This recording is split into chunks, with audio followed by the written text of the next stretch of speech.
You are now listening to CTR Media Network. The family. CTR Media Network. Yeah.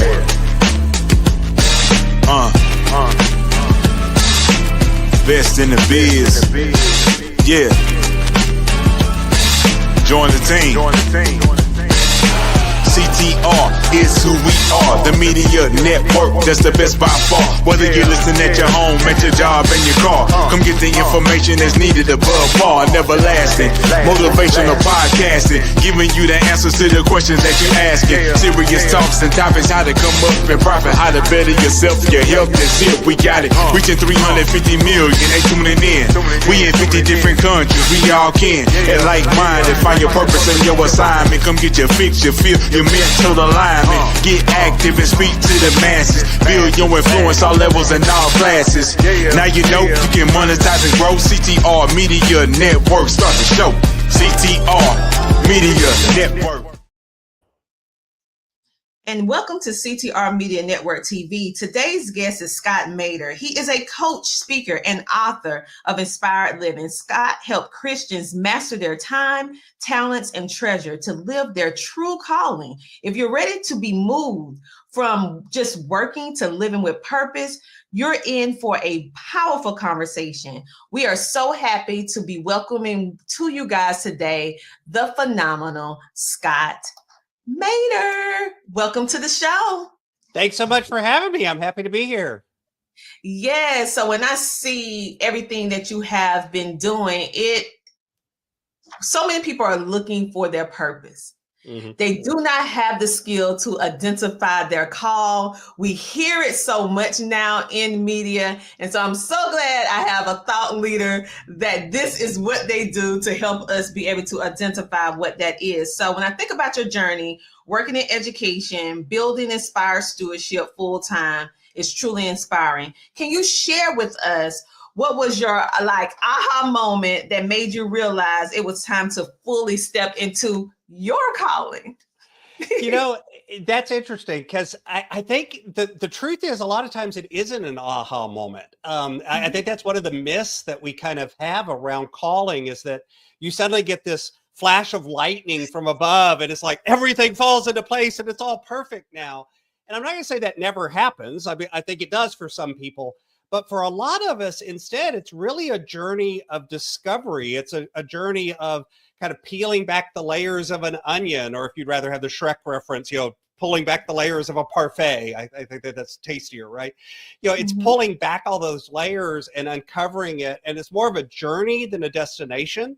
So for me, it's been a lot of different things. When I was a school teacher, there were things about being a teacher that I found that I loved. And then there were things that drained me and didn't give me energy, and other parts of my life showed up. And so a lot of the process was looking for those things that gave me energy, that they were the things that came naturally to me, and then trying to add on and do more and more of that and peel off the things that weren't giving me energy. Now, there's still a certain amount that I have to do every day just because we're alive. The laundry still has to get washed. The dishes still have to get put in the dishwasher. Those things. Garbage still has to be taken out. But there's also more and more of my life that's kind of aligned with those things that are my passions and the things that really feed my soul. I'm so glad that you said the aha moment, you broke it down, because many people, they're looking for that textbook movie, Disney movie, or it's a lightning bolt. This is the moment. I heard God tell me to do this, and now I know I have to do that. And, I never thought about it until you just said it. It's not necessarily, I didn't get an aha moment to think about it, but it was through the journey and then through discovery and going through some things that I equated to my aha moment, but it wasn't some life profound thing that just stopped me and the earth shook. So I'm glad you brought that up, because I never thought about it until just this moment when you said it. I'm like, wait a minute, I didn't have that either. There's lots of experiences that I can go back and I can go, oh, that experiment, that experience gave me this insight, or this experience gave me this part of my journey. And a lot of times they were the messy parts too. I was my wife and I were almost divorced. I was suicidal over finances. We had this massive financial stress in our lives, and turning that around. That's one of the reasons that I coach in the area of money, is because when we turned our life around, other people started looking at us and going, okay, y'all are doing stuff weird. Could you tell us how to be weird too? Because it turned out that being weird actually worked. And so they started coming to us for help. Coaching came out of that. So there are experiences, in the classroom, there were things I did with kids, but none of them were a single moment of epiphany and aha. They were a series of discoveries and uncovering. Great point. So many of our listeners, now that we identified that you might not have that jaw-jerking aha lightning bolt moment, they may still feel stuck. And so between passion, you speak about how you do things that more purposeful and more passionate, that is not draining to you. So how can someone begin this self-discovery journey to be able to identify what their calling may be while trying to live real life? Because life be life in some time. So let me give you a couple of activities that you can do right now. Like literally, you could start this while you're listening. Okay, if you're driving, don't do this while you're listening. But for everybody else, you can start this while you're listening. Pull out a piece of paper and divide it into 3 columns. And down the left-hand column, put activities. And in the middle, put things I loved. And in the right, things I don't love. Things I hate, if you'd rather have that language. I prefer don't love. But so it's activities, things I love, things I don't love. And then just begin to brainstorm. And this is one of those activities that it's good to go back to and maybe even let it sit and percolate and come back to it over a couple of days or maybe even a week.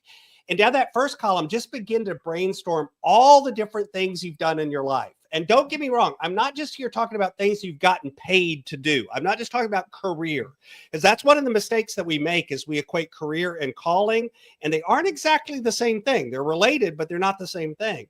So activities that you've done could be that time you were babysitting for the summer. It could be that time you were at summer camp. It could be a relationship you were in, or a role you have, like parent or your father, mother, brother, sister, son, daughter, those sorts of things, as well as things you've done for pay. So be as broad as you can, as general as you can, and just brainstorm things that you've done in your life. And then for each of those, your job is to put some things down that you love, things that you enjoyed, things that gave you energy, things that fed your soul, all of those activities. When you did that activity, what are the parts of it that fed you, that gave you energy? And this is important. For every activity, you've got to write down something that you enjoyed. Okay. I don't care how horrible it was. Find that one little glimmer that was something that it was like, nope, that was it. That was this. That was the one thing out of it that I enjoyed. And then in the last columns, put down things that didn't feed you, things that didn't give you energy, things that drained you. So the purpose of this activity is, once you've done this, and again, spend some time with it. This isn't something to whip out and do in 5 minutes. Begin to go back and look for patterns. What keeps showing up in the love column? What keeps showing up in the don't love column? Because what you'll notice is there will be patterns. There will be things that show up over and over again. And those will begin to give you an inkling of probably some things that come naturally to you, some things that lie within your giftings, the things that give you purpose. That's what we identify with calling. And then you can look for the things that, don't show up, the things that you want to get rid of. And those are things you want to move away from. The second activity is kind of a future activity. So this is to look backwards and to begin to find what you already know. The second activity is to look forward, because you always got to have a destination in mind. If the first step to getting anywhere is know where you're going. Otherwise, you just get nowhere. So this is going to be a thought experiment. Imagine for a moment that it's 5 years in the future. It's 5 years from today. I used to travel a lot when I worked in corporate. I was on a plane all the time. So I set this in an airport because I'm very familiar with them.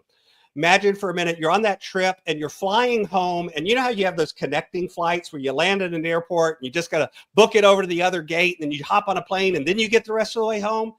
Well, as you're at that connecting airport, as you're booking it across the airport, you get up to the gate, you look up, and it's got those dreaded words, flight delayed. Oh, great. Now I'm stuck in this connecting airport for the next 4 hours. I've got nothing to do. So you do what anyone does when they're stuck in an airport for 3 or 4 hours. You go find either a restaurant or a bar, depending on your personal preference, find a place to get something to eat or something to drink. So as you do that, as you're walking into a restaurant, you walk in and all of a sudden from across the restaurant, you hear this voice that says, "Hey, Tina, I haven't seen you in so long." It turns out there's a friend of yours there. They've moved away. Y'all have lost contact. You haven't seen them for the last 5 years. Turns out they've got a layover too. So you go grab a corner booth, sit down quiet together, and your friend looks at you and goes, "Tina, how have you been?" And you go, "You know what? The last 5 years of my life have been the best 5 years of my life because." Your job is to write what comes after the word "because." What is it about your relationships? What is it about your finances? What is it about your spiritual walk? What is it about your career? What is it about all of the components of your life that would make you look at this person that you haven't seen and say, "This next 5 years have been the best 5 years of my life"? And between those two activities, you can start to get an inkling to what your purpose is and what can you do to move the different components of your life in the direction of living your purpose. Notice, by the way, none of this is an instantaneous change. None of this is a light switch. I'm not saying quit your job and go change your life. No, this is a process, not an event. This is something that takes time and takes discovery and takes effort. I like how you said that it's a process, because many times when people give you a process, it's usually something dramatic that has to be done before you initiate the process. And I like how you said, I'm not telling you to quit your job. Don't do any of that. I'm just telling you this is a process, not an event. You need to work this systematically, step by step, and understand and know that it's self-discovery. A journey is going to take some time, and that time can change based upon the person in their life. But I love how you take it from going backwards to forward, because we don't tend to think about that, but God actually works that way. And so I'm seeing how your pattern with how to get a life together is really balanced, or I would say is in the framework of how God have already laid out in the Bible, because I know your core is really centered on God. And so with that being said, we're going to talk a little bit about time, talent, treasures, and how we can use that, because now we understand, thanks to you, what the journey looks like, how we can create the life that we want to create based upon working your process. But how should we focus when we think about focus? We focus a lot on our time, we focus a lot on talent and the treasure, but why is alignment between all three so important, especially when you think about entrepreneurship or being a creator or a person who is trying to change or redirect their life? So here's the thing. And I'm going to give you, this is a secret just between us. Nobody else is listening, right? So just between us, keep it on the down low. The truth is, time and money are the symptoms. At the end of the day, the only thing you can work on is talent. Let me tell you what I mean. Time and money are just finite resources. They're just tools. They're resources, they're tools. You give all different names that you want to give it. And what happens is we think to ourselves, if I could just find the right app, I'll get my time straight. If I could just find the right budgeting tool, then my money will all work and everything will be perfect. And I don't know about anyone else, but some of us kind of go from app to app to app to app to app to app to app, trying to fix our life. And the problem is, it's not time and it's not money. It's us. We're the problem. Now, here's the good news. You're also the solution. Because at the end of the day, it's really not about managing time or managing money. It's about managing yourself. It's about things like mindset. It's about behavior. It's about habits. It's about all those things that you do that you don't even examine. You know why your calendar gets full of stuff that's not important to you? Because you let it. Because you say yes to stuff that isn't a priority, and you say no to stuff that is a priority. And then you complain about it. But you did it. We do it ourselves. We put it on our calendar. We make commitments that we shouldn't. With our money, you want to know why your money goes places and you're like, I don't even know where our money went. because you let it, you know? And so it is important to have those apps and those tools to be able to monitor those things, but you're only monitoring them. It's attention that matters. It's focus that matters. It's being able to look down at things and go, you know, this is actually what's important to me. So that's the thing I'm going to say yes to. And yeah, that may mean I have to say no to something else, but that's okay because this is more important. I'll give you an example for time. Let's just one quick tip. I want everyone, and by the way, this works for money too, so I'll translate it. But in time, change your language. Stop saying, I don't have time to do that. You're no longer allowed to say, I don't have time to do that. Instead, you have to say, that's not a priority for me right now. Because stop and think for a minute. Imagine you're there at you're working, it's late, your coworker's there, and you're busy and everybody's busy. And you look at your coworker and you go, you know what? I don't have time to make it to my daughter's soccer game tonight. Your coworker would be like, oh, I feel so sorry for you. You know, we're so busy. It's crazy around here, blah, blah, blah, blah. If on the other hand, you looked at your coworker and you say, you know what? It's not a priority for me to make it to my daughter's soccer game tonight. Your coworker's going to look at you and be like, what, are you a jerk? You know, I mean, shut the computer down, go to the soccer game. What are you doing? Because, and by the way, you'd feel that yourself too, just by changing your language. Same thing happens with money. If you say, you know, this thing is not a priority for my money, this thing is not where I want my money to go, you'll start spending your money different. It's really about recognizing that you always have a choice. And so, like, for instance, my clients are never allowed to tell me I had to. If they say, I had to do that. No, you didn't. You chose to do that. I don't care what it is. You chose to do it. It's accountability. It's responsibility. It's giving yourself the power of choice, because when you say I had to, you're actually taking away your own power. And so at the end of the day, yeah, I have lots of tools and techniques to use, you know, to manage time and money. But the real focus is on ourselves through the talent component in managing ourselves and our own mindsets, our own beliefs, and our own behavior. That was powerful. That alone, people, you need to just take that clip and just redo it 24/7, because basically you gave us the roadmap and about how to reshape our mind and the power of our words. Many times we don't think about what we say actually create our reality, and we have to be very meticulous about what we put out, because that's what we get back. I call it the boomerang effect. Like, be careful what you say, you know? And so when I think about that,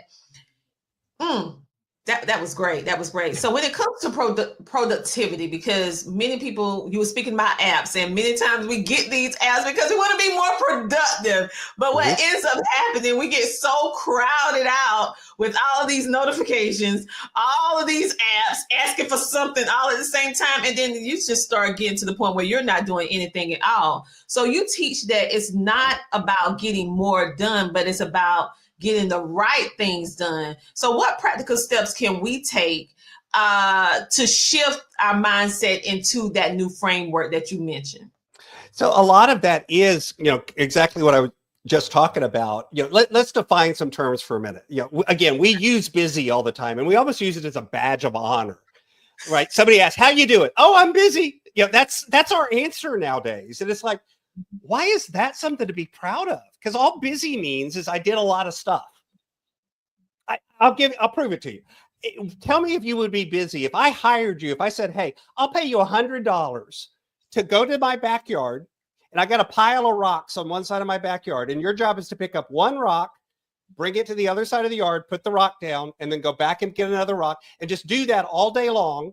And when you run out of rocks, pick them up from the pile that you just made and carry them back to the first pile. Just do that all day long. That's it. Would you be busy?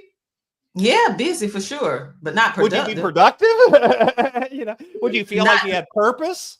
No. Right. And in fact, if I was only paying you $100 a day, you might look at me and go, no, thanks. You know, even if I paid you $1,000 a day or $10,000 a day or $100,000 a day, there would be a point where you would go, okay, I got enough money. I don't need to do this anymore.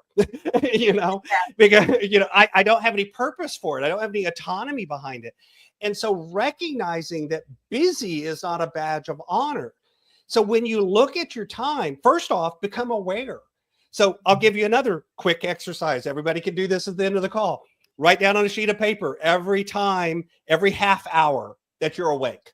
So you get up at 7 in the morning, 7:30, 7:30 to 8, 8 to 8:30, so on, right? Just 30-minute increments, just on a sheet of paper. And then set an alarm, preferably a silent one, so you don't drive everybody nuts, on your phone or on your watch or something, to vibrate every 30 minutes. And every 30 minutes, just jot down what you were doing during that half hour. You don't need to capture every detail. This isn't about, I drank 3.2 ounces of water. It's about, I scrolled Facebook for a few minutes. I answered some emails, and, I kind of vegged out for a few minutes. Okay. I watched Netflix from this time to this time, whatever it is, just the things you did. And I will tell you, I've had people do that for about a week and go back and look at it. I have yet to have somebody do this and not come back to me and go, I had no idea I was spending that much time doing fill in the blank. There's always something or two. There's always one or two things that you're like, really? I spent 14 hours doing that, or whatever it was, because we just lose track of it. We're not paying attention to it. And again, the first step to fixing a problem is knowing there's a problem. So if you don't know where you're spending your time, you can't begin to make different choices and give yourself the power to start saying no to some of those things. And then, turning off those notifications that are interrupting you, putting on boundaries so you don't check email every 2.5 seconds. If I say right now, your phone notifications, I guarantee you somebody just grabbed their phone or looked at their phone to see if they had a notification, because it's hardwired into us. It's like, and yet the truth is, you're listening to this podcast right now. You don't need to check out a phone notification. You don't need to get distracted with other things, but we do it because we're not aware of the fact that we're doing it. That is so true. So what we're going to do right now, we're going to take a commercial break, and we'll be back in a moment as we get more deeper into this conversation. And you guys, go get you something to drink, get you a snack, and come on back after this commercial break. Thank you so much, CTR Media Network, Dr. Tina Ramsey, along with the staff of CTR Media Network and all of the podcasters that have programs featured on CTR Media Network. I'm Kim Jacobs, the host of The Kim Jacobs Show, and we're bringing balance to the world one household at a time. It is such an honor and a privilege to be able to be associated with Dr. Tina Ramsey and her program with CTR Media Network. They go over and beyond the call of duty and do exceptionally well when it comes to the podcasters. I'm saying things that are like, ooh, mind-blowing. They are exceeding our expectations, and I cannot be more grateful and more thankful. So I just wanted to take a moment to say thank you for all of your professionalism, your consideration, going the extra mile to make sure that your podcasters have what we need to be able to have a thriving program and to get exposed to over 350 million households, 46 countries. I am excited to be a part of CTR Media Network, and I don't take it for granted. Thank you, Dr. Tina Ramsey, for all that you do. God bless you. And just like that, we are back, and I come along with an amazing guest. Yes, Scott Maderer. And before the commercial break, he was breaking down time, talent, and treasure mastery, and getting us out of the framework of saying certain things and expecting a different outcome. And he also gave us examples and illustrations to help us to be able to master our time and our words. So with that being said, with business owners that watch our show, how can they better manage both their personal and business life? And when I'm thinking about the thing that mostly causes people problems, and that's finances. It's a thing that breaks up relationships, whether it's from a business level or a personal level. So how can we solve that problem, or give us one tip or something? Sure. That we can do? So again, it's the same. This is one of the cool things about working with time and money and talent like I do, is a lot of the frameworks that we apply to time, we can also apply to money. Now, the exact tools are different, but the frameworks are the same. So one of the things I was talking about with time is awareness. Same thing happens to us with money. Most of us, and business owners, I hate to tell you this, but entrepreneurs, we're the worst about this. We're so busy. We're out there running and gunning to make the money that we don't pay any attention to what's going on with the money. We lose track of it because it's all about the revenue. I've had people tell me something like, oh, I had $1 million month. And I'm like, really? You made $1 million in profit? They're like, oh, no. I just made $1 million in revenue. Oh, okay. Well, then how much did it cost you to make that $1 million in revenue? I have no idea. Then how do you know how much money you made? Because at the end of the day, it's not what you make and it's not what you spend. Is there a difference between those two? Is that difference positive or negative? And then what are you doing with that difference? Okay, that's what matters. And so a lot of it comes down to, again, sitting down. So something to start with, just literally start tracking your money. Start seeing where it went. And here's the interesting thing. If you start seeing where it went, well, you got to have something to compare that to. So we call that a plan. The fancy word for it is a budget. I prefer spending plan because people hate the word budget. It's the same thing, but it really means sitting down and before the month begins going, this is about how much money I think I'm going to spend on eating out. This is about how much money, business. This is about how much money I think I'm going to spend on marketing. This is how much I have in payroll. This is how much I have in whatever. And guess what? You're going to get it wrong. You're not going to be exactly right. That's okay. The point isn't about getting it perfect. The point is about making progress.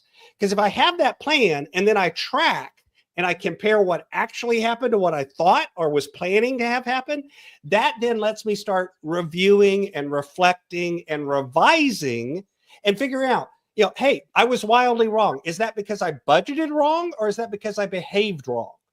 Is it because I thought it was going to cost me this much and actually, no, it cost me this much? Or is it that's a budget problem? Or is it because, no, I actually budgeted the right amount of money, but I was just kind of irresponsible and willy-nilly and just kind of spending like nobody's business. And I looked up at the end of the month and I spent 3 times as much as I thought I was going to spend. That's the same sort of thing. That's a behavior problem, right? I still have to shift. But until you know where the variance is and why there's variances, you can't, again, begin to adjust things. You're not seeing the real situation. You're not seeing the real reality.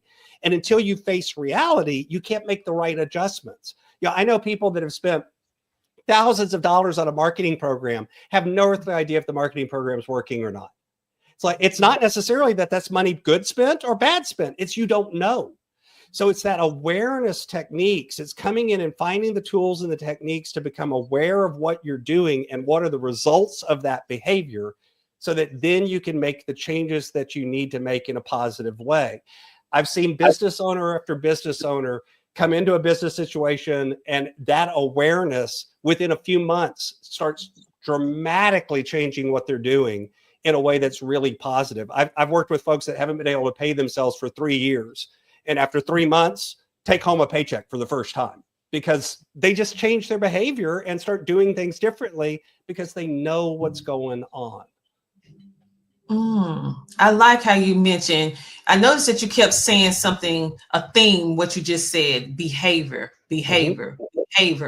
Okay. And so with that, you speak very highly because you are a certified DISC communications individual. It's a tool, but many people may not be familiar with DISC. So DISC. Could you explain what that is and why this tool can help us with our behavior? And I know what it is, but I want the viewer noise to know what it is. Yeah, I can give you a quick crash course. So DISC was invented in the 1960s by a gentleman by the name of Marsden. He's also the guy who invented Wonder Woman and the lie detector test. But those are asides. You go look that up yourself. But DISC he wanted to look at people who were, quote, not abnormal. At that time, abnormal psychology was big. And he's like, I want to go look at some normal people. And he came up with this framework where he said, okay, there's kind of these components and people tend to be more one way or more the other way. So let me give you the components. Most people, some of them are more outgoing and some are more reserved. Now, let me define outgoing and reserved. That's not extrovert and introvert. Okay. People oftentimes think of it the same way. It's not. Outgoing people are people whose motors run really fast. These are the people that get up and they go. They talk fast. They move fast. They're shaking their hands around like I'm doing right now. That kind of person, high energy. They're always on. a reserved person's a little calmer. They think a little slower. They move a little slower. They talk a little slower. It's not, they kind of tend to be that calming influence on things. By the way, one of these is not good and the other is bad. They're just different. So Tina, play along. For you, are you more outgoing or more reserved? Outgoing. I'm animated. Definitely outgoing. All right. So we're going to put you at the top of that particular axis. Mm-hmm. The other axis, the left-right, is some people are more task-oriented and some people are more people-oriented. So again, let me define the terms. Task-oriented people are the kind of people that, well, let's just say you probably have a to-do list and you probably put all your items on the to-do list and you prioritize your items and you want to make sure you cross off. You're probably the kind of person that's added an item to your to-do list that wasn't originally on there just so you could cross it off. Okay, that kind of person. You tend to think about what needs to happen. Mm-hmm. On the other hand, a people-oriented person, if you give them a job, if you ask them to do something, their first thought is about the people. Their first thought is, who do I need to do this job with? How can I make sure that people are taken care of? It tends to be focused on the person as opposed to the product or the task or the outcome or the result, however you want to say it. Again, one of these is not good and the other's not bad. They're just different. So, Dr. Tina, for you, people or task? I feel like I'm split because if you had to pick one, 51% of the time, which one would you say you were? I am a big list person. I have lists. Okay. So let's put you on task. By the way, what you just said is important because somebody else is listening right now and they're like, oh, I'm kind of one of these sometimes and I'm the other one the other time. The truth is nobody's purely any one of these things. We're all a blend of more than one. And there is some situationalness to it too. You know, in some situations, you may be more outgoing and others more reserved. So I'm going to give you a chance to change your answer here in a minute. But right now you said you're outgoing and you're task oriented. So in the DISC model, outgoing and task oriented is a D. D stands for direct, dominant. They are people who are interested in results. So if you come to them and you talk to them about, we need to do this because it's going to get good results, they're like, yeah, you're talking my language. I want to get results, right? Okay. You're resonating, you're smiling. So that's probably right. Now let's go to the other ones. So an outgoing people-oriented person, that's the I in the DISC. These are inspirational people. These are the folks that are high energy. They are fun. They are the life of the party. They enjoy being the center of attention. Not selfish, but they're very interested in just making it fun. They're the folks that if you're at an event and somebody up at the stage goes, hey, somebody come up on the stage, they're like already on the stage. You know, the person hasn't even finished the sentence. Not you. Okay. So those are inspirational types. Okay. When we go to that down now, so that's D, that's the I. The next one is going to be reserved and people. You'll notice I'm kind of going around clockwise. That's the S. So reserved, people-oriented people. These are the supporters. These are the nicest people on the planet. These are the folks that are about fairness. They're about the status quo. They don't like conflict very much. They tend to be the calming influence. They're the folks that want to make sure everyone's taken care of. Okay. If I put a bunch of them together in the corner of the room, they hold hands and begin singing Kumbaya spontaneously. You know, that's these people. The last one is going to be reserved and task oriented. These folks are a C. C is for cautious. Cautious folks, they're about getting it right. Their language is get it right. They take a lot of time to do it, but they're going to go through all the steps. If I give them a list and it's numbered 1, 2, 3, 4, they're going to do number 1 before they do number 2, before they do number 3, because you gave it to me in order. Therefore, I must do it in order. Okay. That's going to be the cautious type. So you were a T based on your first answer. If you had to point to one of the other ones, which would you say is your second category? You said not I, so I take that one off. I think it was the S for, I'm not a kumbaya, but I am a person that like things to be fair. Okay. So the S, I think that was the S for that S. Is. That's the S, and the S's are very interested in fairness and correctness and getting things, people being taken care of. Yeah, so that's a DS. Okay. You probably have some C too, because I noticed you smiling some when I said some of the C stuff, but it's probably not as strong. And that's very possible. Again, people I can do be a have blend. some of it, but my But your fairness for major people two are is DNS. stronger. Like, yeah. Yeah. And that's kind of where this comes in handy, because this is quick enough and easy enough that just by talking to you and listening to you, I can begin to pick up on your style.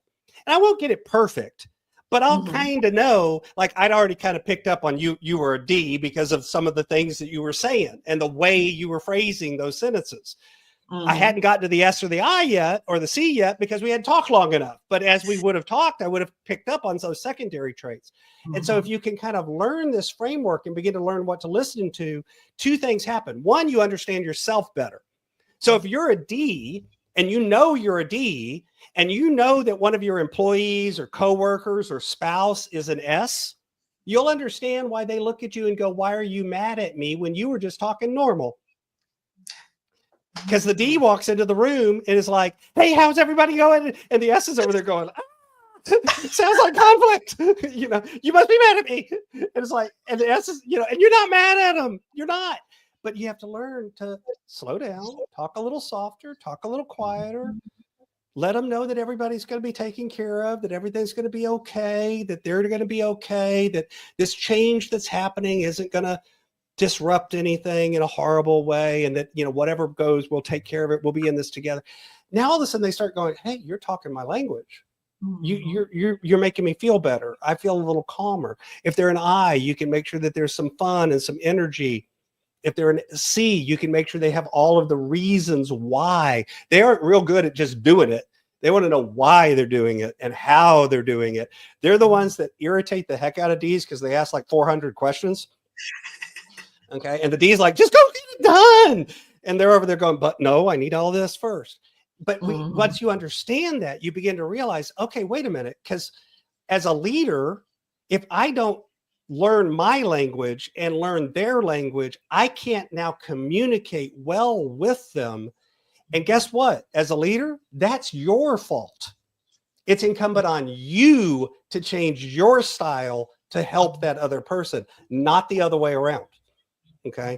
Now you can teach them this stuff. They can learn this stuff, all of that, but it's really not incumbent on you. As the leader, you've got to go first. So it's incumbent on you to do it. And then you'll bring your team along. There's tons of ways you can use this. And the ways that I like DISC, because there's a lot of other systems out there and they all work and they're all good. I like DISC because it's, I'm not always able to think about too many things at once. And it's simple enough that I can keep it in my head and I can use it in real time while I'm having a conversation, and in the back of my head be listening and going, oh, they're probably this. Okay, I should kind of shift the way I'm talking and put more of that in there. I love it because for the simple fact is, I think if we as entrepreneurs, or even if you work for someone, if everyone was required to do a DISC assessment, I feel that the communication between all the parties would be so much better, even down with your relationship with your significant other, because now you understand what is their emotional cues, what are their behaviors, what they like, what they don't like. And I feel like this will be something that will be an effective tool to help you as you are building your team as an entrepreneur. So absolutely. Yeah. Wow. As an entrepreneur, when you're hiring people, a lot of times you want to hire people that are just like you because it feels comfortable. And the problem is you don't need a team full of people just like you. That's usually not a recipe for success. I had to learn that the hard way. I mean, ideally, you say, if I could duplicate myself 10 times, all of this stuff will get it. Then you have to like, wait a minute. This don't work. So I had to reframe everything, because you don't need a whole team of you. You need different people to help with the strength and the weaknesses. You need different strengths and weaknesses. That's what makes the team more powerful. And I've done that for a lot of entrepreneurs and entrepreneurial teams. I've done it to help them with hiring. I've done it with team development. You can go in and do those sorts of DISC assessments and then teach people how to use it. And you're right. It makes a night and day difference sometimes in the way their teams behave. It does. And it make as a leader, because now you understand, like some people like, I wish I could just understand how they think. Well, a DISC assessment is really giving you an open analysis of how the person think, even down to from an emotional standpoint, because like you said, you can be able to reframe real time, remembering, oh, okay, I remember they're more of a C, they're not a D. Oh, they're an I versus an S. And they're kind of like blended, but this one is more dominant. And you'll be able to get more results, because I personally took a DISC test one time when I was being coached by another coach, and one of his requirements was that you had to take a DISC assessment. I never heard of it before that time. And then now I'm like, listen, before I do my one-on-one coaching with you, you have to take a DISC assessment or a personality test. I prefer DISC more than a personality test because it's just a little bit more structured, in my opinion. More structured, but all of them are good in their own way. Right. And so when we think about, we're going to talk more about this mindset and behavior change. You specialize in, I want to go a little deeper, because you specialize in helping people move beyond the tools into true behavior change. So what are some of the biggest mindset blocks that you see, and how can we start overcoming them? You know, a lot of the limiting beliefs are things that we have that are programmed into us from a very early age. A lot of them show up, and it's that voice that talks to yourself. One of my fellow coaches that I admire, like, she calls them Hildas. You know, that's they talk to us and they tell us all the stuff that we can't do. And so again, part of the first step is just becoming aware of what those limiting voices are saying. They're different for different people, but a lot of times they show up in what I call the P's. Let me give you the P's. The P's are personal, pervasive, and permanent. Personal, pervasive, and permanent. Let me tell you how that sounds. So when you're trying to do something and you have that voice in your head, and instead of I failed at this, it says I am a failure. That's personal. You hear that's about you. I am a failure. It's not I failed doing this task. It's not this task didn't work. It's I'm a failure. Now, if you say to yourself, I am always a failure, that's permanent. Okay. I, personal, am always permanent, a failure. And what's more, I am always a failure at everything I do. That's the pervasive part. Oof. And we talk to ourselves like this. I was in a room full of 500 entrepreneurs. These people were all multi-million, earners. These people were all doing great money, great relationships. They were all, anyone from outside will look at any one of these men or women and go, you are successful people. And I said, how many of you have a voice that talks to you in your head? Everybody's hand went up. I said, okay, if the voice is nice to you, put your hand down. Nobody put their hand down. Nobody in the room, because that voice talks to us in a way that we would never talk to somebody that we loved. And yet we let it talk to ourselves that way. And so the first step is becoming aware that when that voice shows up and it's talking in those P's, it's personal, it's permanent, or it's pervasive, or worse yet, it's all three. That's never the truth. Instead, what that is your brain is trying to protect you. This is actually your brain going, you might run into danger. And so I want to keep you from doing anything, because if you do something, something bad might happen. By the way, your brain is not always right about that. In fact, it's usually wrong. It's why people are afraid of public speaking. You know where that's coming from? They're literally afraid that if they go up there and they make a fool out of themselves, they're going to get kicked out of the tribe. Everyone's going to make fun of them. Nobody's going to want to hang out with them. I've attended a speaking event where the speaker had stuff go wrong and they messed up in the middle of the speech. I felt bad for him. I wanted to go hang out with them after and tell them how great a job they did and make them feel better. We don't look at them and go, oh my goodness, they failed, kick them out of the tribe. They must go. And yet that's what we think is going to happen to us. It's not a real fear, but in terms of it really happening, but our brain does that to protect us. And so as you start becoming aware of this, you can begin to write those limiting beliefs down. You'll notice I'm a big believer in writing things down.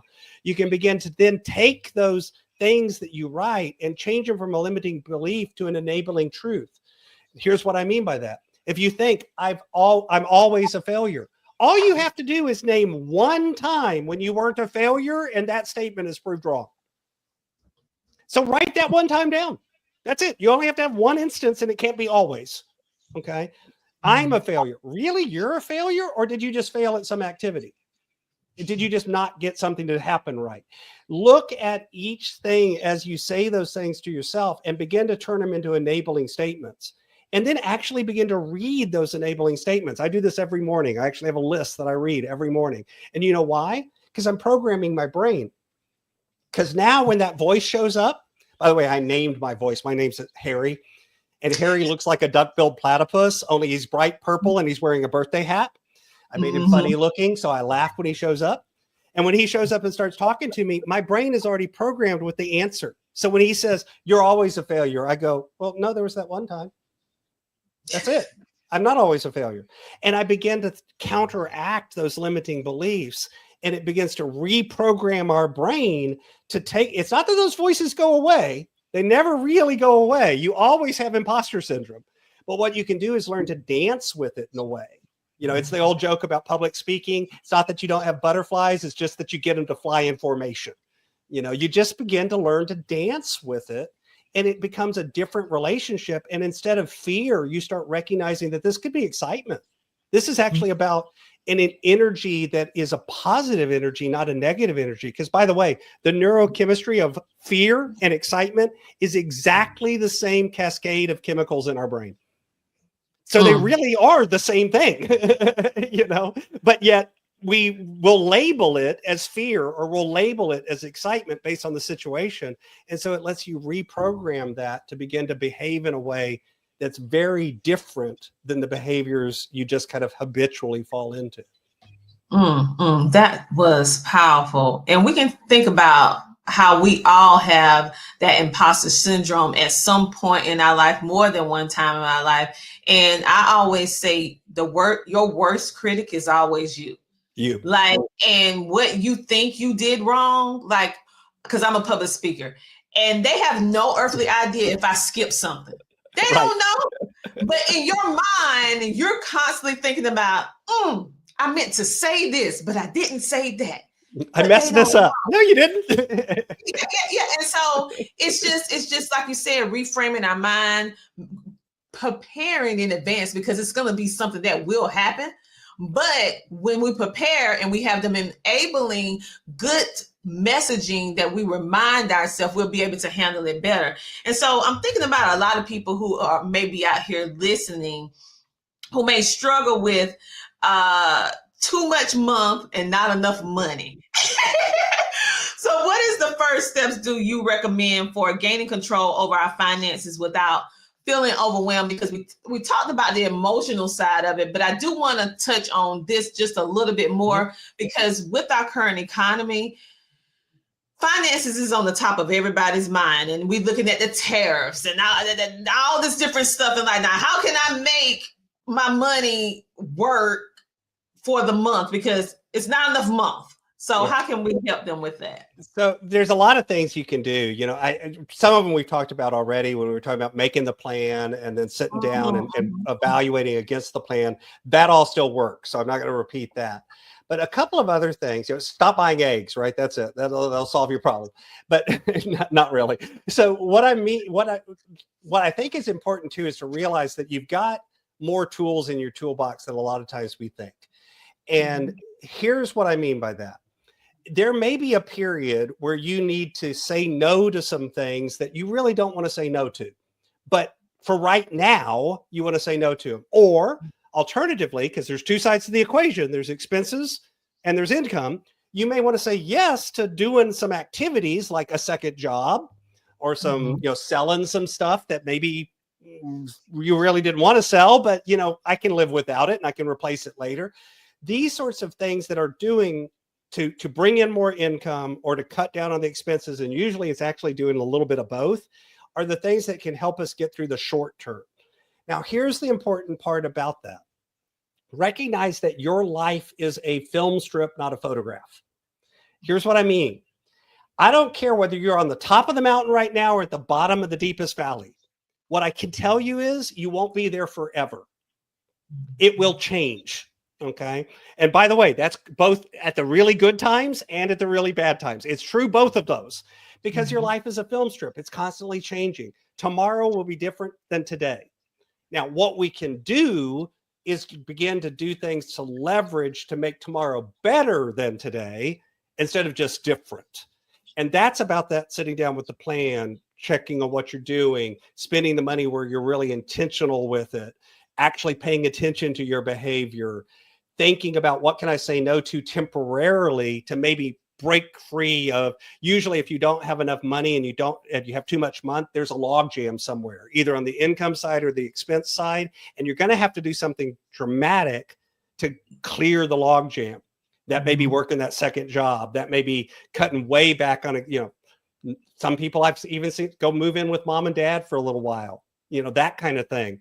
The reason that happens is those are the things that you can do that make big dramatic changes and let you shift that log jam, but they're not permanent. It's not about going backwards forever. It's about taking a step back so you could reset, get on firm footing, refocus, gain control, set a plan, and then move forward effectively. Wow. Scott, thank you so much for sharing all these tips and strategies with us, and also working with me real time, letting them see a real life example of the DISC process, and also all the different things that you can do on a corporate level in order to help our teams, for entrepreneurs, as well as on the individual level, and showing us how our behavior really can actually help us or not so much. But you also helped us with our mindset. You helped us with word placement, making sure that we say things the right way. And you are indeed the inspired stewardship extraordinaire. You definitely fit that great. So is there anything else you would like to leave with our audience? Anything you would like to say or do that you want them to do? Sure. I actually put together a landing page just for your listeners. So some of these things that I was going through, some of these very same exercises, as well as a basic budget, some DISC tools and those sorts of things. I have all of those on a page where you can get them for free.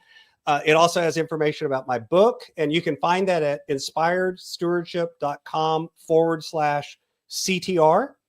Again, it's got a free resource page. It's got information about my podcast if you want to check that out. And it's also got some information about a book I wrote called Inspired Living that kind of walks you through all of these frameworks we were talking about. So it's a way, if you're not ready for coaching, but kind of want to practice some of these things, it's a great way of getting them all in one place.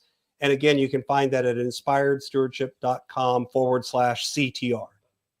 Well, appreciate it. And who don't like a free gift? I mean, who don't like little freebies? But this is not a little freebie. Let me reframe that. This is a big thing. Okay, for you guys to be able to get your life together. And I'm going to go get it too, because I am a person that always want to make myself better. And so for everyone, this has been a great episode. What I want you guys to do right now is to download the CTR Media Network app today. This is our way of giving back to you by bringing amazing featured guests like Scott on the show to be able to help you with your life, with your business, or whatever it is that you are currently doing. This is a way that you can get it for absolutely free. You can download the app and watch his episode and many more. Thank you so much for tuning in to today's episode, and we will see you next week, the same time, same place. Have a great day. Bye. Hey Think Fam, it's your favorite host, Michael Finkley, and you can listen to us on CTR Media Network. Go listen in.